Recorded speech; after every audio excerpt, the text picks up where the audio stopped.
Alam niyo ito mga kapugi, ito yung African. Ano? African.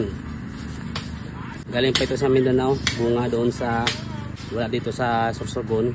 Kaya pinadala na ko ng tsuwing ko ng African.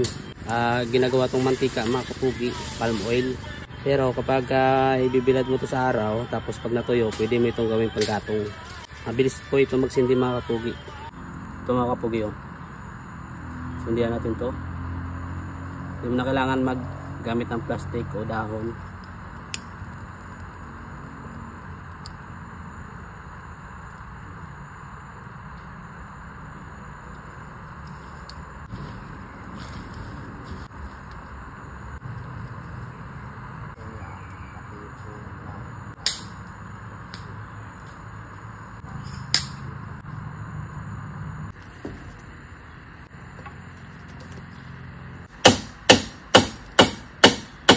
Tangad ka pa.